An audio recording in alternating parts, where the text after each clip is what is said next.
Om Jnana-timirandasya Jnananjana-shalakaya Chakshulmritam Yena Tasmai Shri Guruve Namaha. Jai Shri Krishna Chaitanya Prabhu Nityananda Shri Advaita Gadadhara Shivasari Gaur Bhakta-vrinda. Hare Krishna Krishna Krishna Hare Hare Hare Rama Rama Rama Hare Hare. Hare Krishna. So today we're starting a new chapter. So this is Antya Leela, chapter number 12. Titled The Loving Dealings Between Lord Sri Chaitanya Mahaprabhu and Jagadananda Pandit.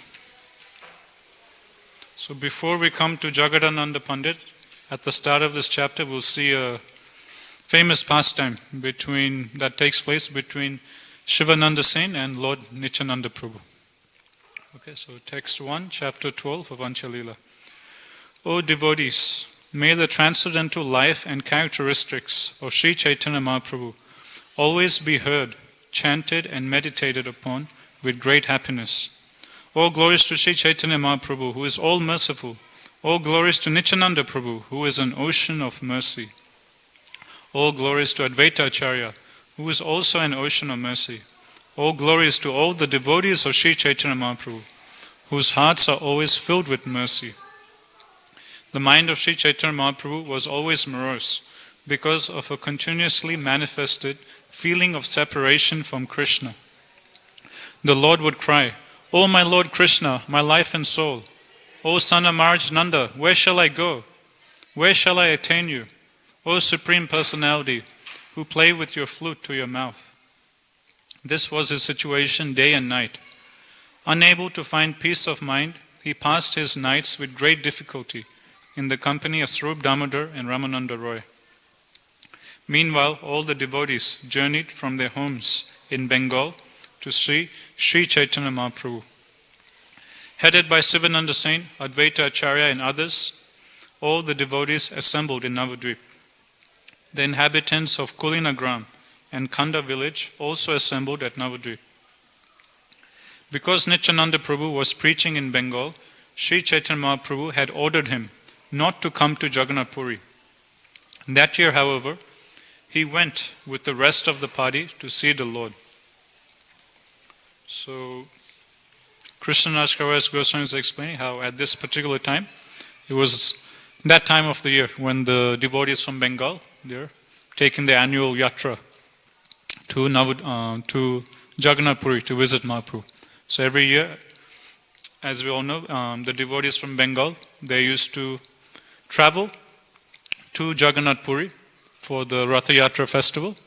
And not only would they attend the whole Ratha Yatra festival, but after that they would stay for four full months during the Chaturmasya in Jagannath Puri with Chaitanya Mahaprabhu, and then they will return back to Bengal.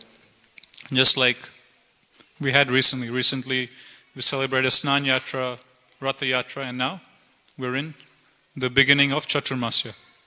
So at this particular time of the year, all the devotees of Bengal, they would come to Jagannath Puri, attend Snan Yatra, Ratha Yatra, the Gundicha, cleaning of the Gundicha temple, and then for 4 full months they used to stay with Mahaprabhu in Jagannath Puri. So now that description is given, that it was this time of the year when the devotees were traveling from Bengal to Jagannath Puri. And previously Mahaprabhu, he had ordered Nityananda Prabhu. So Mahaprabhu, to different devotees, he gave different instructions. So to Nityananda Prabhu, Mahaprabhu gave him the instruction that I want you to go to Bengal and preach, especially to the lower class of people. Mahaprabhu explained to Nityananda Prabhu that as far as my preaching is concerned, I'm only able to deliver more high-class people of society. Like Sarvabhauma Bhattacharya, Mahaprabhu delivered, he was someone very highly elevated in society. He was the personal counselor of the king. So the king was King Prataprutra, and his own personal counselor was Sarvabhauma Bhattacharya. So he held a very high position in society. So Mahaprabhu delivered him. Same with Prakasananda Saraswati. He was again a big leader of many Mayavadi sannyasis. So like this Mahaprabhu, the different personalities he preached to and he made into devotees, they're all high-class persons in society. But the lower class people in society, Mahaprabhu explains to Nityananda Prabhu that this I haven't been able to do, and this is something only you can do, because you are especially empowered. You can do something which even I can't do. So therefore, Mahaprabhu, he instructs Nityananda Prabhu that you please don't come to Puri every year.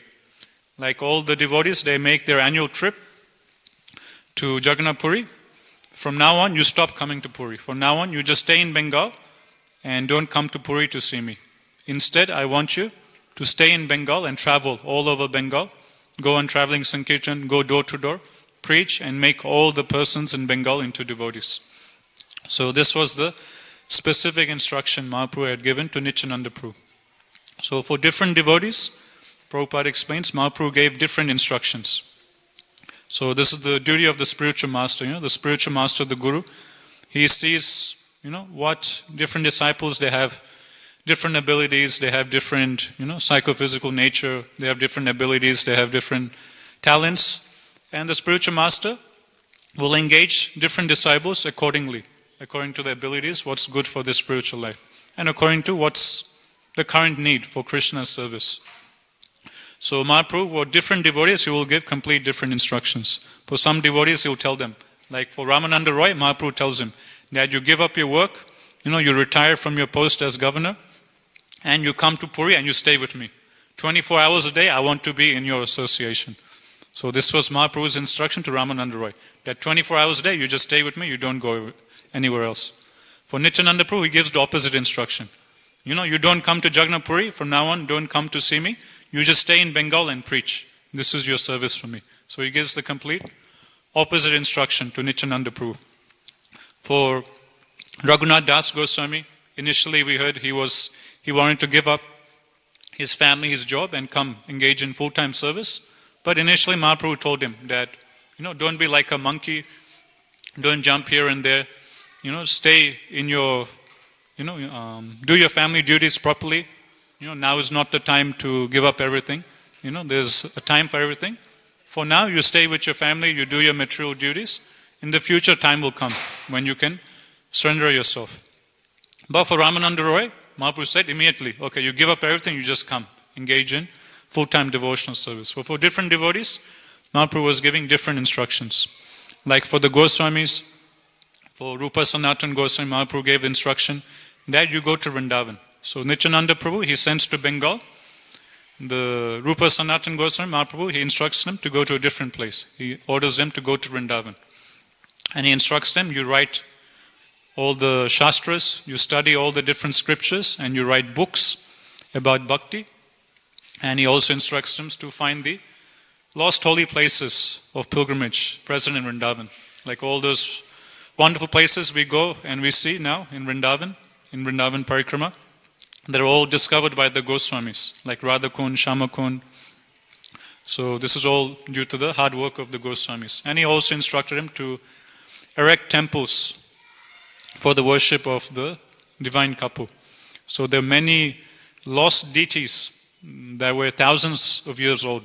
They were discovered by the Goswamis. Like currently on Sundays, Govinda Hari Prabhu is giving a series of classes about the history of the Radha Govinda temple, or the Radha Govinda deities of Vrindavan. So Radha Govinda, they were the personal deities of Rupa Goswami, and they were the most prominent deities of Vrindavan at that time. So their whole history, how they journeyed from Vrindavan to Jaipur, is currently being narrated by Govinda Hari Prabhu on Sundays. So he's already given 2 classes, and few more classes Prabhu will give. So in that, Prabhu was explaining that these special deities, Radha Govinda, they were actually the personal deities of Krishna's grandson, Vajranab. So these deities of Radha Govinda are actually nearly 5,000 years old.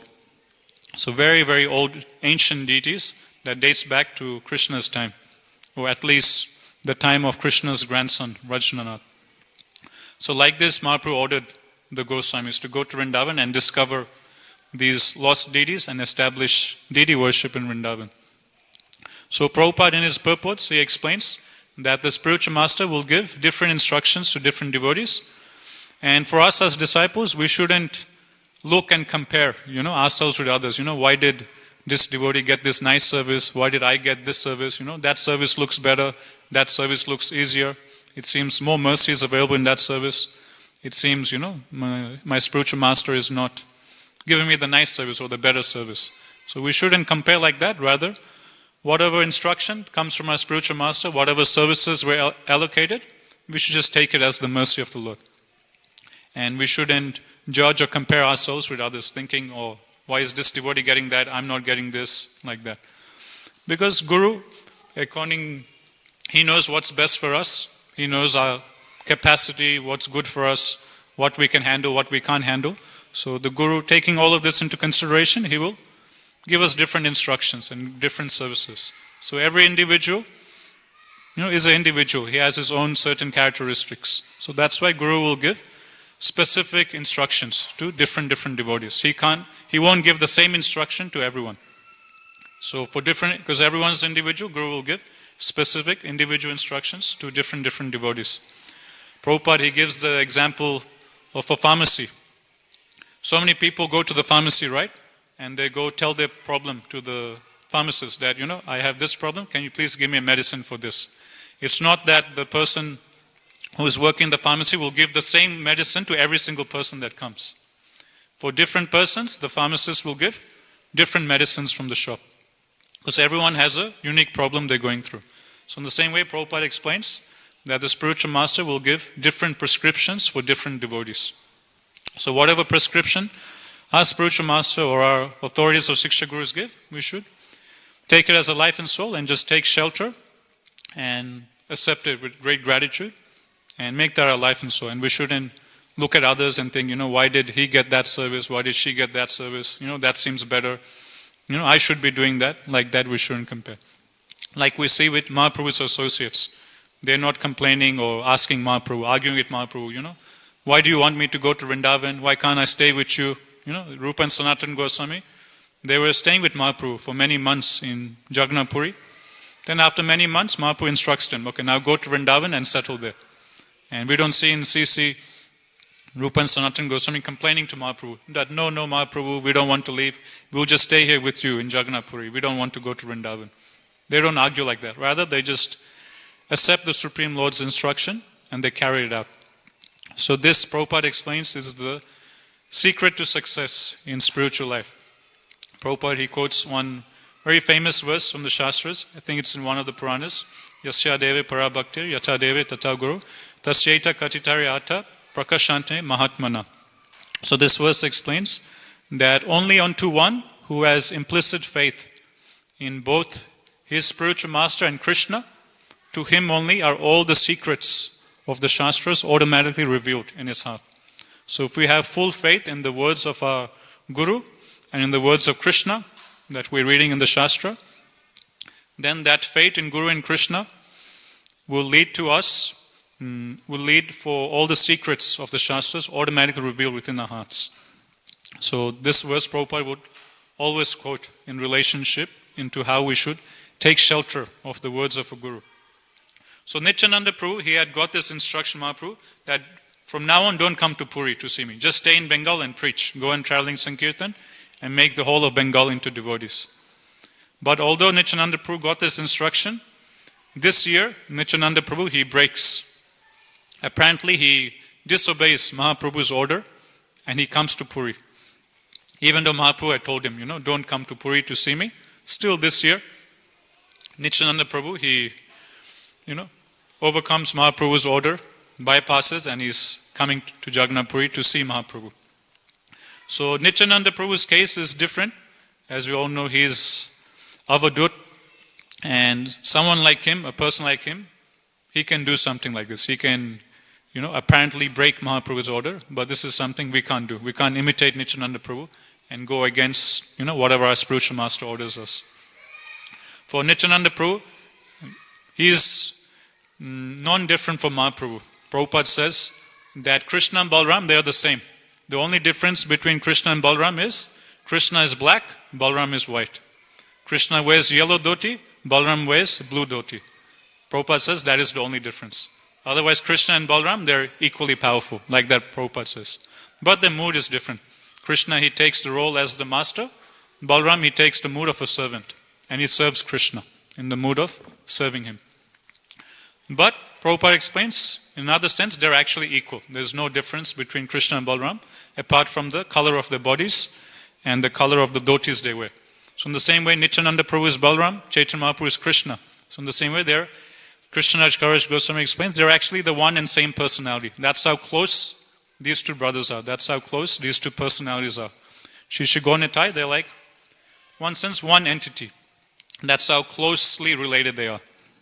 So Nityananda Prabhu, he fully understands the heart of Mahaprabhu, and he understands that what is the deepest desire of Mahaprabhu? His deepest desire is, he wants to spread Harinam Sankirtan. So Nityananda Prabhu, he carries that out. He goes, travels all over Bengal, preaches and makes everyone to devotees.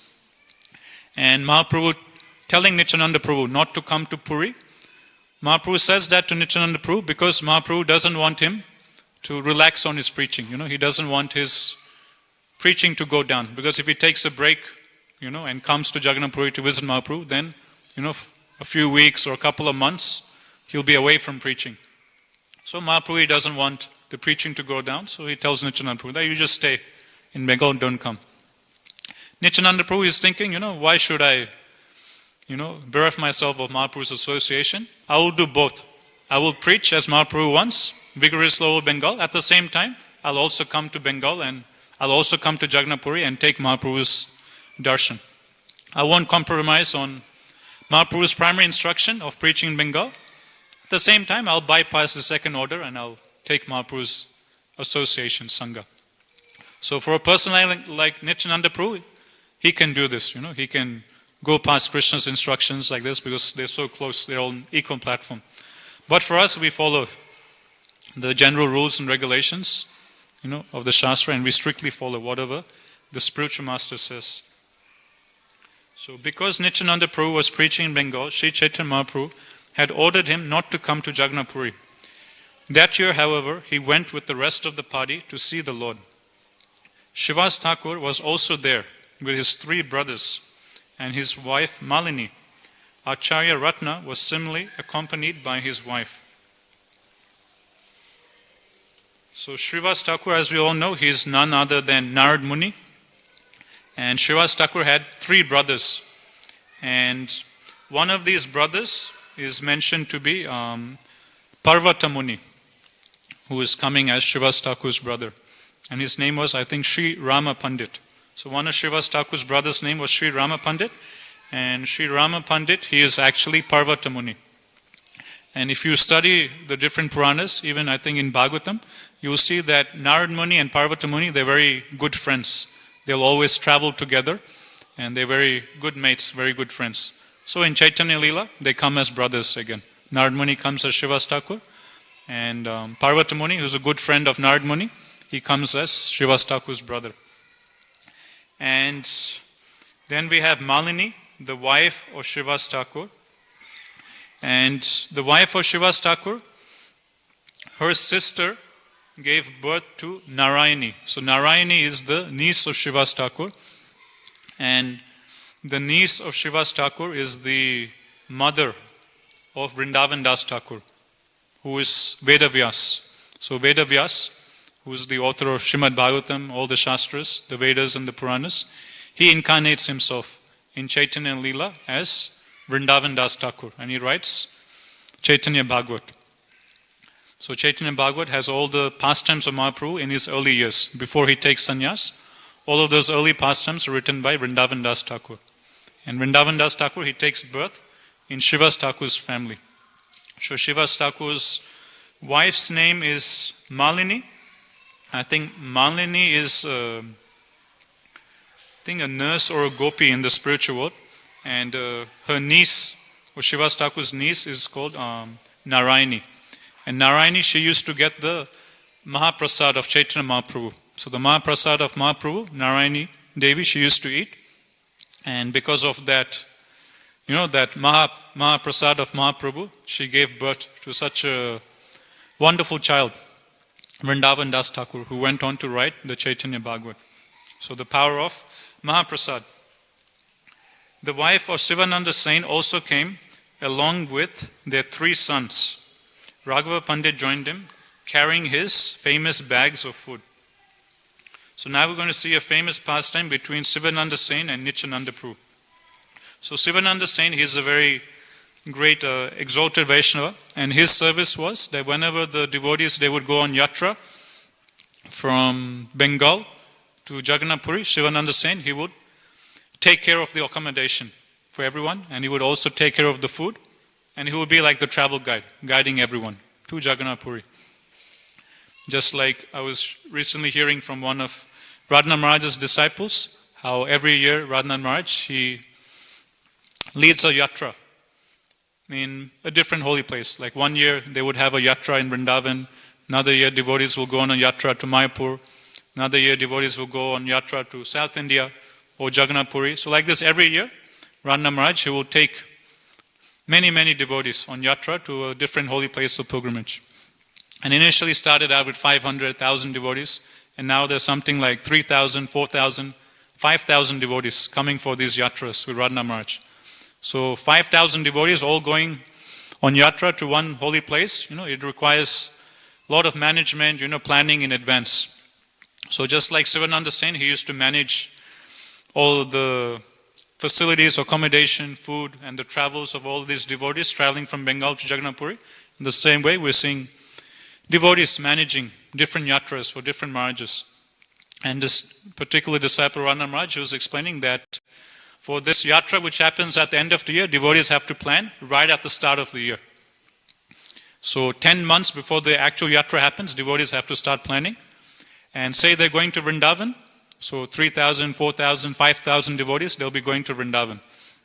So they need to stay, and there's limited accommodation. So what devotees will do, the temple or the main managing committee, they will go out and just buy or book all the rooms for 5,000 devotees just by themselves. In bulk, they will just go out and just fully book all the different ashrams and the hotels and motels, whatever is there in Vrindavan.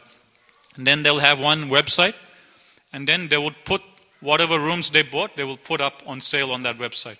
And they will give it out on a first come, first served basis. But first priority they'll give to single Matajis. So single Matajis, they will get the option to pick whatever rooms they want first.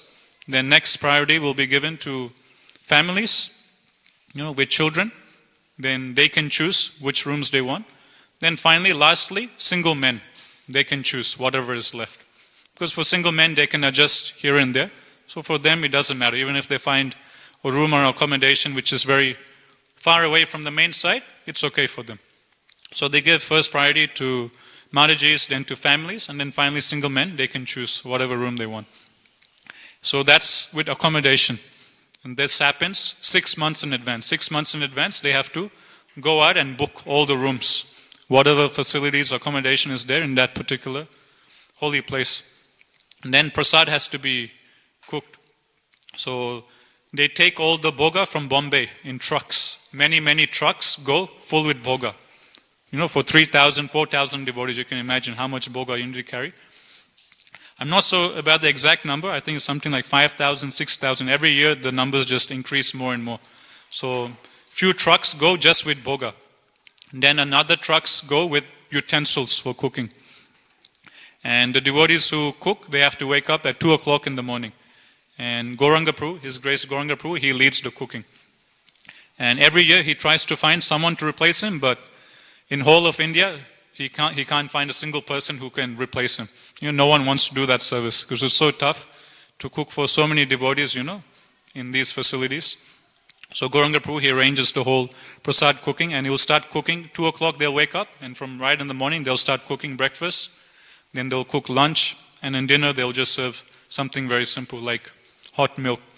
And they have to erect huge pandals for devotees to stay in. So like this, you can imagine so much planning and manpower is required for these yatras. So all of this, like we're seeing nowadays being organized by different Maharajas in different yatras. So all of this, Sivananda Sen, he used to organize 500 years ago for Mahaprabhu. So back then, the traveling party would consist of around 200 to 300 devotees. That's how many devotees used to travel from Bengal to Jagannath Puri. And Sivananda Sen, he himself single-handedly used to manage everything for these 200 to 300 devotees. he himself used to manage accommodation for all these devotees. And back then, they used to walk. There was no train or bus, direct bus or train from Bengal to Jagannath Puri. So they had to walk. So it was a many days journey. Sorry? Maybe they were using bullock carts to carry things. So yeah, that's possible. But they would all be walking. So every night they needed a place to stay. So Sivananda Saint would have to organize and somehow or other find accommodation. So he would plan ahead, okay, we'll stop over at this town. In this town I have to find accommodation. So he used to go to different persons in that particular town and find accommodation, as we'll see in the coming verses. And also as they're traveling, there will be different toll gates which they have to pass. And Sivananda Saint, he himself used to pay toll for all the devotees. Just like even in Sydney, just to travel from one suburb to another, if we're using the highway, we have to pay toll. M7, M5, this and that, this tunnel, that tunnel, there's toll everywhere if we want to use the highways or the tunnels. So in the same way, back then, traveling from Bengal to Puri, there were many toll gates which devotees had to pay, and Sivananda Saint, he would manage the toll payments, and he would also manage the prasad for all the devotees. So a very big service he was doing, and because of this service that Sivananda Saint was doing, it is said in Caitanya Caritamrta that he was a very, very dear associate of the Lord, extremely dear.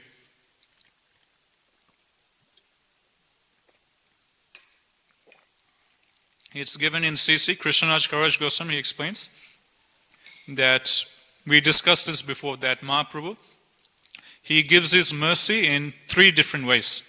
One is Saksha Darshan, which is he himself personally comes and gives his mercy. Second is Avesh. Avesh means he personally enters into the body of one of his devotees and empowers that devotee to do amazing things. Like we have Shaktavesh, avatar of the Lord, a particular jiva who is empowered with a particular Shakti of the Lord. So in the same way, this is the second way Mahaprabhu used to manifest himself or give his mercy to the conditioned souls. So that's called Avesh.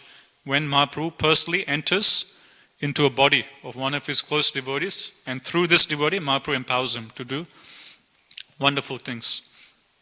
Third way Mahaprabhu manifests his mercy is called Avirbhava. Avirbhava is when Mahaprabhu manifests himself, but only a few certain devotees are able to witness or perceive Mahaprabhu's presence. And the primary examples of this given is, as we're discussing, there's 2 places of kirtan. Whenever Srivas Thakur would have kirtan in his house, Mahaprabhu will manifest himself.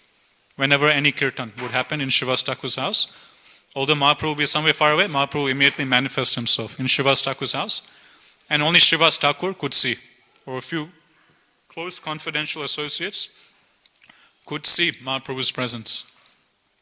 Second is wherever Nityananda Prabhu used to dance. So whenever Nityananda Prabhu danced in kirtan, immediately Mahaprabhu will manifest himself in that kirtan.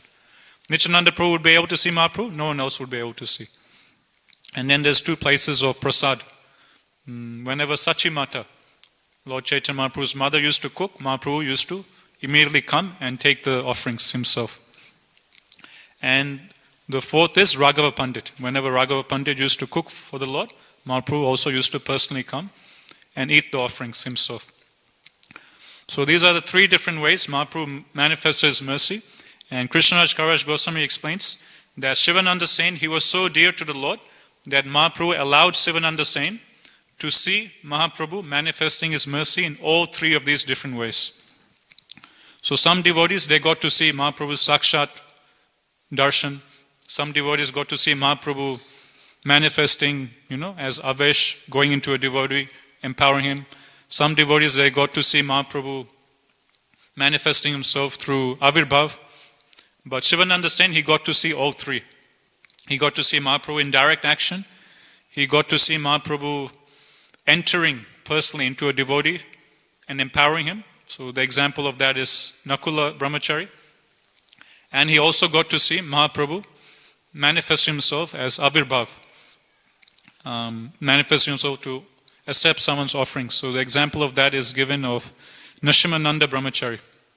So all this we discussed previously. So Nashimananda Brahmachari, one time he was offering bhoga to his deities. Lord Nashimadev was there And he had kept different offerings for different deities. And at that time, Mahaprabhu, he comes and he accepts the offering. And Shivananda is saying he's personally able to see that and witness Mahaprabhu personally coming and accepting those offerings. So he was very, very dear to the Lord. And the reason he was so dear is because he used to serve all the Vaishnavas. He used to do this amazing service of managing, the accommodation, the prasadam, all the facilities for all the Vaishnavas from Bengal to Jagannath Puri. So much Vaishnava Seva he was able to do. And by doing this Vaishnava Seva, he was able to collect the blessings of 200, 300 different devotees. So you can imagine 200, 300 different great exalted Vaishnavas all giving you their blessings. How empowered you'll be. So one time, previously in ISKCON, there was one great book distributor. His name was Hari Namananda Prabhu. And he was like number one in book distribution for many years. He used to distribute books in Switzerland, Zurich. So if you probably all have heard the name of Navin Nirad Prabhu. So Navin Nirad Prabhu and Hari Namananda Prabhu, they were the top book distributors in ISKCON for many years. So one time, Hari Namananda Prabhu, he was interviewed that what is your secret? How are you able to distribute so many books, thousands and thousands of books? How are you the number one book distributor? How are you empowered to distribute so many books? It's inconceivable for us. And Prabhu's answer was that the reason I'm able to distribute so many books is because all the devotees in our temple, all the devotees in our ashram or in our congregation, they all desire that I be successful. Because I have good relationship with all the devotees in our ashram and in our temple community, all the devotees, they generally desire that I be successful. They generally desire that I distribute a lot of books. So because of the genuine blessings, heartfelt blessings and the desire of all the Vaishnavas, I'm getting empowered. So same thing we're seeing here with Sivananda Singh. He used to personally arrange accommodation, prasadam, facilities for all the devotees of Bengal going to Jagannath Puri. So naturally, all these 200, 300 devotees, they all, helplessly were giving their heartful blessings to Sivananda Singh. So in that way, he was pleasing Mahaprabhu so much. So this, I remember one time Ghanshyam Prabhu, he was telling us that the most intelligent devotee or the most intelligent person is he who goes around and collects the blessings of all the devotees. This is the quick or the fast track of advancing in spiritual life. As we know, if we want to please Krishna, we have to please Krishna's devotees. So Ghanshyam Prabhu, he told us that if someone is an intelligent devotee or the most intelligent devotee is he who goes and looks for an opportunity to serve other Vaishnavas and collect different Vaishnavas' blessings. This way, by collecting different Vaishnavas' blessings, we will get more and more empowerment by the Lord. So this we're seeing here with Sivananda Singh. He used to collect the blessings of more than 200 devotees every year.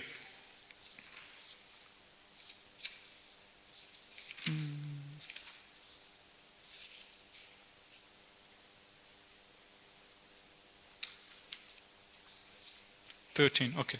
Vasudev Dutt, Murari Gupta, Vidyanidhi, and many other devotees went to see Sri Chaitanya Mahaprabhu. Altogether, they numbered 200 or 300. So roughly, Krishnaraj Kaviraj Goswami says, around 200 to 300 devotees used to travel from Bengal to Jagannath Puri every year. The devotees first saw Sachi Mata and took her permission. Then in great happiness, they started for Jagannath Puri, congregationally chanting the holy name of the Lord. Shivananda Sain managed the payment of tolls at different places. Maintaining everyone, he guided all the devotees in great happiness. Shivananda Sain took care of everyone and gave each devotee places to stay. He knew all the paths leading to Orissa. One day when the party was being checked by a toll collector, the devotees were allowed to pass and Sivananda Sain remained behind alone to pay the taxes. The party went into a village and waited beneath a tree because no one but Sivananda Sain could arrange for their residential quarters. So there was no second man to help Sivananda Sain. He himself used to do everything. He himself used to book accommodation, pay the tolls. He himself was like the driver, of the yatra. He himself used to guide devotees. Okay, we'll go through this part, go through this toll gate, that toll gate. So he used to manage literally everything. So he himself used to take up so much burden on his head. Text number 19. Nityananda Prabhu, meanwhile, became very hungry and upset because he had not yet obtained a suitable residence. He began calling Sivananda Sain ill names. Sivananda Sain has not arranged for my residence, he complained. And I am so hungry I could die. Because he has not come, I curse his 3 sons to die. So one time what happens while they're traveling, they're going through a toll gate, and Sivananda Sain, he tells the devotees that you go on ahead, you just wait for just a few minutes. I will pay the tolls for the 200, 300 devotees. Toll for so many devotees will be quite a lot. So he said, I will manage these toll issues with this person. You go ahead and just wait a few minutes, I'll come shortly. So while Sivananda Sain is sorting out, bargaining, paying the tolls for all the devotees are waiting under a tree for Sivananda Sain to return. Because only he knows where they're going to stay, no one else knows. So while Nityananda Prabhu is waiting, as part of his pastimes, Nityananda Prabhu, in this instance, he becomes very angry. And he starts becoming impatient. And he starts saying, where is Sivananda Sain? Where is Sivananda Sain? I'm feeling so hungry, I don't have prasad, I don't have any place to stay. He is supposed to arrange my prasadam. He is supposed to arrange my accommodation. I have neither accommodation, neither I have prasad. And I am so hungry, I feel like I can die any moment. Where is the Sivananda Sain? He's not taking care of me. Because of his offense, I curse that all 3 of his sons will die. So like this Nityananda Prabhu, he gives this terrible curse upon Sivananda Sain. And it's not like Sivananda Sain's sons were big demons or, wayward children or something like that. Sivananda Sain's sons were all great, exalted Vaishnavas. 2 of his sons, I forgot their names, but in the spiritual world or in Krishna Lila, 2 of Sivananda Sain's sons are parrots in the spiritual world. Personal parrot, one of them name is Daksha, another one I forgot, but they're personal parrots of the Lord in Vrindavan Lila. And the 3rd son is a very famous son. His name is Puri Das, or famously he's known as Kavi Karnapur. So Kavi Karnapur, he was a very great exalted Vaishnava author and poet. And very great Vaishnava text, famous text he wrote. Specifically, you've probably heard of Ananda Vrindavan Champu, which talks about, very detail of pastimes in Krishna Lila. So it's recommended, after reading Prabhupada's books sufficiently, one can read books like this, Ananda Vrindavan Champu, Gopal Champu, that's written by Jiva Goswami. But Ananda Vrindavan Champu is written by Kavi Karnapur, the son of Sivananda Sain. And it's given that Kavi Karnapur, right from childhood, from the age of 5 years old, he was reciting poetry. One time Mahaprabhu just told Sivananda Sain's son, he was just 7 years old, just to compose a verse about Krishna. And immediately, just on the spot, Kavi Karnapur, immediately he composes a sloka in Sanskrit glorifying the transcendental beauty of the Lord. And when all the devotees, they hear this, they're just in complete astonishment. How can a 7-year boy, just like that, off the top of his head, compose poetry like this? So he was a very great poet and author. So we'll see even with devotee kids in our congregation, they'll be so small and short, they'll look very innocent, but they'll be doing, they'll sing kirtan, play mridanga, so nicely, and it's amazing. They'll play much better than adults, playing for many years. Like Umesh Prabhu's son, I was seeing, it was his school holidays, he's now coming for Guru Puja, and he's like so short, just like that high. He's here. Talk about his son, he's just entered. His name is Virinchi, a name of Lord Brahma. So he's very short, he looks very innocent, but once he picks up the mridanga, you can hear, he plays much better than most adults. So just like that, Kavi Karnapur, he was like that when he came to reciting verses or composing poetry, writing shastras. Right from the age of 5, 7 years old, he was able to compose poetry. So one of the famous books he's written is Gora Dipidesh Ganika. I'm not pronouncing the book title properly, but this is the famous book in which gives the who's who of Chaitanya Leela, which means this is the book from which we get reference that, which personality in Chaitanya Leela is who in Krishna Leela. Like Advaita Acharya, he is Sadashiv, and Mahavishnu. Okay, Nityananda Prabhu, he is Balaram. Okay, Vakreshwar Pandit, he is Aniruddha. Jagadananda Pandit, he is Satyabhama. So how did we find out all of this? That this particular associate, Srivas Thakur, is Narad Muni, this particular associate is this person in Krishna Leela. So how do we know all this? This was all revealed by this famous son of Shivananda Sen, whose name was Kavi Karnapur. So he wrote this book by his own, spiritual revelations. He was given that vision to see who is who. Which particular devotee of Mahaprabhu is who in Krishna Leela. So this is the famous book, another famous book that Kavi Karnapur he wrote. Because of this book that was written by him, we are able to know that, okay, Swarup Damodar, he is Lalita Shaki, Ramananda Roy, he is Arjuna and Vishaka combined together. So how did we get to know all these amazing details? It's all due to the mercy of Shivananda Sen's son, Kavi Karnapur. And this is the son that Nityananda Prabhu has now cursed. I curse all three of your sons, including Kavi Karnapur, to die. And the other two sons, they're also great exalted Vaishnavas. They're parrots from the spiritual world, coming down to participate in Chaitanya Leela. So it's not that Shivananda Sen's sons were, big demons, and that's why Nityananda Prabhu cursed them to die. But they're all great, super exalted Vaishnavas. But now Nityananda Prabhu, as part of his pastime, he's angry, where is my prasad? Where is my accommodation? I have no prasad, no accommodation. What kind of service is this? Okay, I curse Sivananda Sen that all three of his sons will die. Now we'll see the response of Sivananda Sen. I keep losing the page. Okay, Sivananda Sen had not arranged for my residence, he complained. And I am so hungry I could die. Because he has not come, I curse his three sons to die. Hearing this curse, Sivananda Sen's wife began to cry. Just then, Sivananda returned from the toll station. So when this curse was let out, Sivananda Sen, he wasn't present. He was still managing the affairs with the toll officer. But his wife was there, and his wife heard this curse.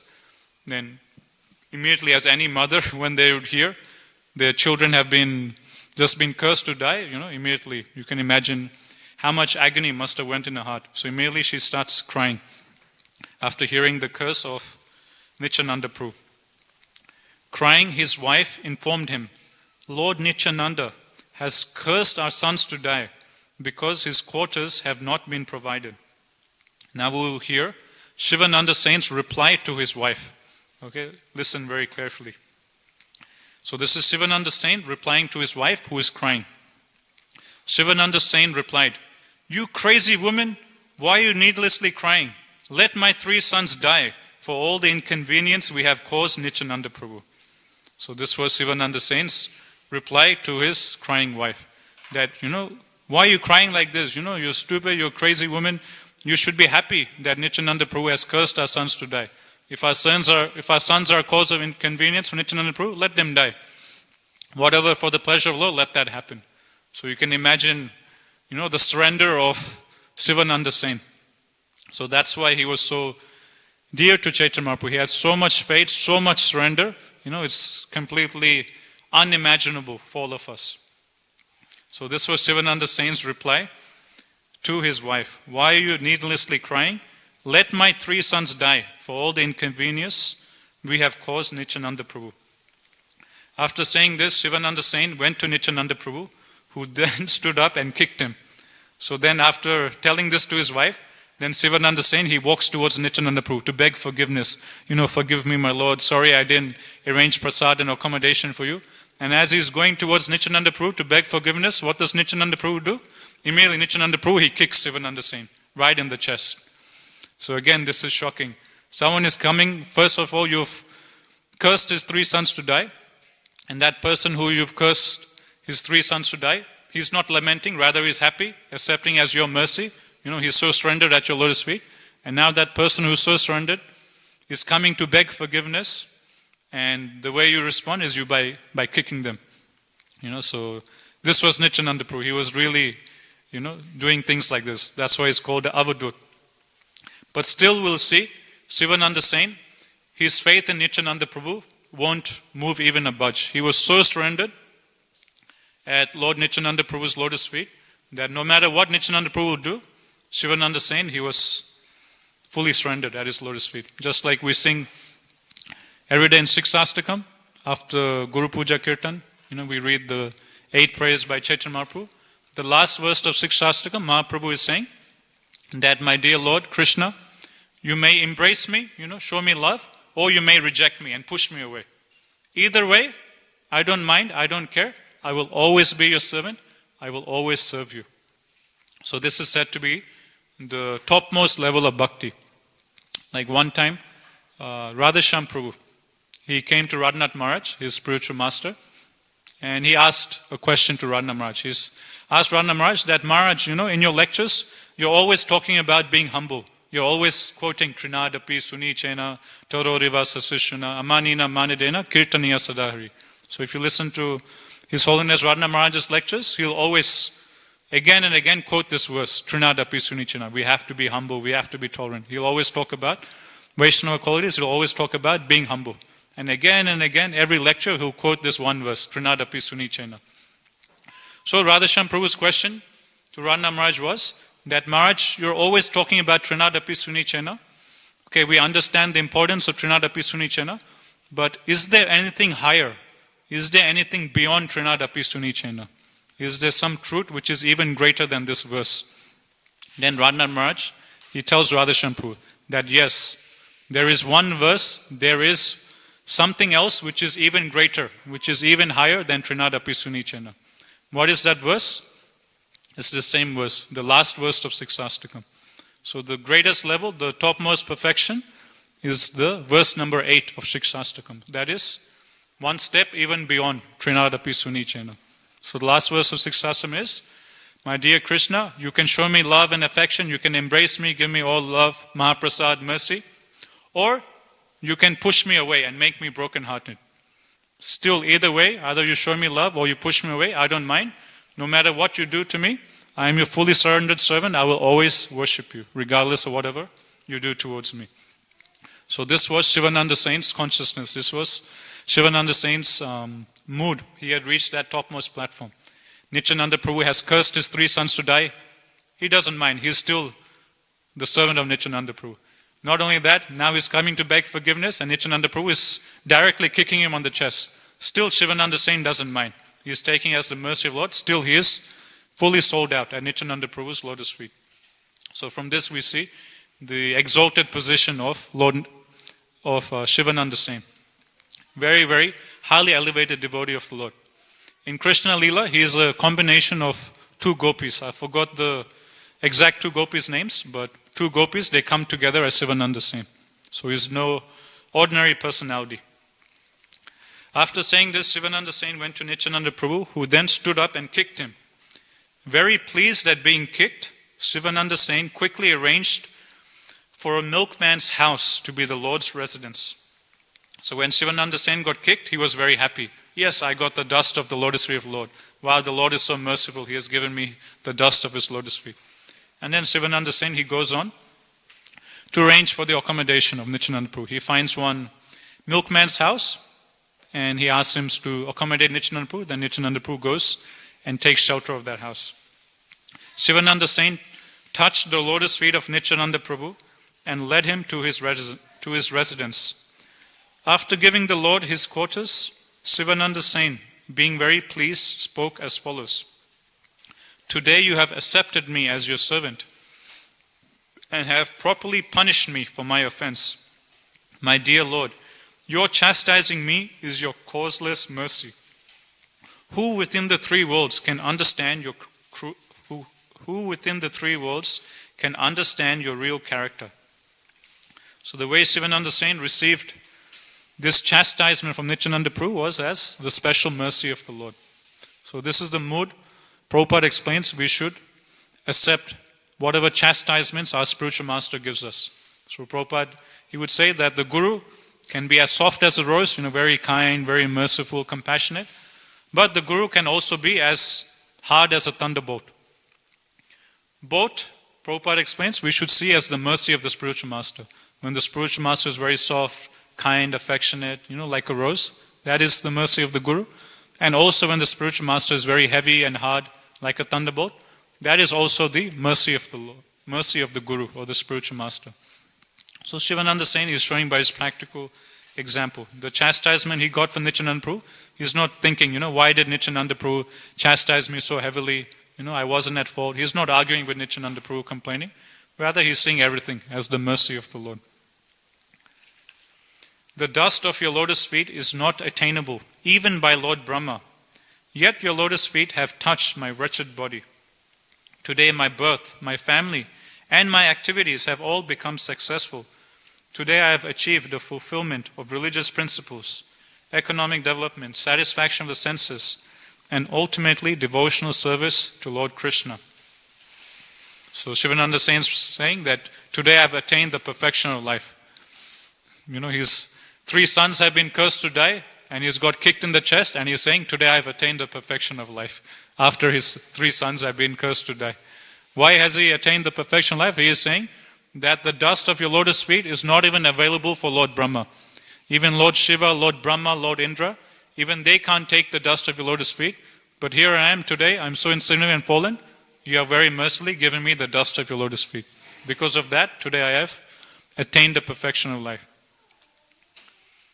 And regarding his sons, they don't die. So, Nityananda Prabhu, it was just said like that, but it doesn't actually happen.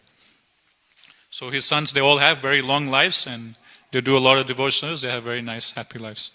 In case you're wondering what happened to the 3 sons. Text 31. When Lord Nityananda heard this, he was very happy. He rose and embraced Shivananda Sen in great love. So when Nityananda Prabhu heard this, he was very pleased with Shivananda Sen's surrender and Nityananda Prabhu. Now he goes and personally embraces Shivananda Sen. Imagine getting a hug from Lord Balaram or Lord Nityananda Prabhu. So this is how dear Shivananda Sen was. Being very much pleased by Nityananda Prabhu's behavior, Shivananda Sen began to arrange residential quarters for all the Vaishnavas, headed by Advaita Acharya. One of Nityananda Prabhu's characteristics is his contradictory nature. When he becomes angry and kicks someone, it is actually for his benefit. Shivananda Sen's nephew Shrikant, the son of his sister, felt offended, and he commented on the matter when his uncle was absent. My uncle is well known as one of the associates of Sri Chaitanya Mahaprabhu, but Lord Nityananda Prabhu asserts his superiority by kicking him. After saying this, Shrikant Sen, who was only a boy, left the group and travelled on alone to the residence of Sri Chaitanya Mahaprabhu. So one of the relatives of Shivananda Sen, his name was Shrikant, and he was the son of Shivananda Sen's sister. And when he saw this, that his uncle is getting kicked by Nityananda Prabhu, his uncle has just been cursed by Nityananda Prabhu, he gets a bit bewildered. How come Nityananda Prabhu is treating my uncle so unfairly? And he gets a bit upset, he gets a bit distressed, and then he leaves the party and he travels alone by himself. He leaves the whole party of the Vaishnavas and he travels alone to Jagannath Puri to meet Mahaprabhu. And in his mind he's a bit disturbed regarding what has happened to his uncle by Nityananda Prabhu. When Shrikant offered obeisance to the Lord, he was still wearing his shirt and coat. Therefore Govinda told him, my dear Shrikant, first take off these garments. As Govinda was warning Shrikant, Chaitanya Mahaprabhu said, don't bother him. Let Shrikant do whatever he likes, for he has come here in a distressed state of mind. So Mahaprabhu immediately he could understand what was going on in the heart of Shrikant Sen, and Mahaprabhu tells his servant Govinda that don't worry too much about Shrikant Sen following this rule, that regulation. He is in a disturbed state of mind. Just let him be, let him relax, give him some space, give him some time. And then Shrikant Sen, he could understand that Mahaprabhu knows exactly what's going on in my heart. So then Shrikant Sen, he just stays quiet. He doesn't, put forward any complaints regarding Nityananda Prabhu, because he understands that Mahaprabhu understands whatever has happened. Sri Chaitanya Mahaprabhu inquired from Shrikant about all the Vaishnavas, and the boy informed the Lord about them, naming them one after another. When Srikant Sain heard the Lord say he is distressed, he could understand that the Lord is omniscient. As he described the Vaishnavas, therefore he did not mention Lord Nityananda's kicking Shivananda Sain. Meanwhile, all the devotees arrived and went to meet the Lord. Sri Chaitanya Mahaprabhu received them all, just as he had in previous years. The women, however, saw the Lord from a distance. The Lord again arranged for the residential quarters for all the devotees, and thereafter called them to partake of the remnants of the food offered to Lord Jagannath. Shivananda Sain introduced his 3 sons to Sri Chaitanya Mahaprabhu. Because they were his sons, the Lord showed the boys great mercy. Lord Chaitanya asked the youngest son's name, and Shivananda Sain informed the Lord that his name was Paramananda Das. So this youngest son of Shivananda Sain, his name was Paramananda Das. Another name of his was Puri Das, and another name for him was Kavi Karnapur. Remember the famous son we were speaking about, who composed poetry, even at the age of 5-7 years old, who wrote Ananda Vrindavan Champu, who wrote the book Gaura Ganadosh Dipika, which talks about which devotee in Chaitanya Lila is who in Krishna Lila. So all these great books was written by Shivananda Sain's youngest son, whose name was Paramananda Das. Later on, because of writing so many wonderful pieces of literature, he got the name Kavi Karnapur. Kavi means, being very expert in reciting verses, composing poetry. So later on, he gets this name, Kavi Karnapur. Once before, when Shivananda Sain has visited Sri Chaitanya Mahaprabhu at his residence, the Lord had told him, when this son is born, give him the name Puridas. So he was personally named by Chaitanya Mahaprabhu. The son was in the womb of Shivananda Sain's wife, and when Shivananda Sain returned home, the son was born. The child was named Paramananda Das in accordance with the Lord's order, and the Lord jokingly called him Puridas. When Shivananda Sain introduced the child to Sri Chaitanya Mahaprabhu, the Lord put his toe in the child's mouth. So this youngest son of Shivananda Sain, Kavi Karnapur, when he was a little baby, Mahaprabhu personally lifted up his lotus feet and put his big toe in this baby's mouth. So right, from a baby, he got the dust of Mahaprabhu's lotus feet. So this is how dear Shivananda Sain was. He was so dear that Mahaprabhu was so pleased with him that when his youngest son was born, Mahaprabhu was thinking, this is the baby of my pure devotee Shivananda Sain. And Mahaprabhu, to show special mercy, Mahaprabhu lifted up his lotus feet and put his big toe into, it's a small baby, his mouth will be very small. So Mahaprabhu couldn't put his whole feet, he just put his big toe into the mouth of the little baby. So in this way, right from the, babyhood of Kavi Karnapur, he got the mercy of Mahaprabhu. So that's why he was so empowered to do so many amazing services. When Shivananda Sain introduced the child to Sri Chaitanya Mahaprabhu, the Lord put his toe in the child's mouth. No one can cross over the ocean of Shivananda Sain's good fortune, for the Lord considered Shivananda Sain's whole family as his own. Okay, with that we'll stop. So tomorrow Ghanshyam Prabhu will continue on with this chapter. So today we finished the first section, which talks about Shivananda Sain. Next section we'll talk about some other devotees of the Lord. And towards the end of the chapter we'll hear about Jagadananda Pandit, who is Satyabhama in Krishna Lila. So as we all know, Satyabhama, she has a very feisty nature in Krishna Lila. So that same feisty nature we'll see also in Chaitanya Lila coming out as Jagadananda Pandit. Okay, we'll stop here. Sri Caitanya Caritamrta ki jai, Jagur Srila Prabhupada ki jai, Gaur Premanande, Hari Hari Bol.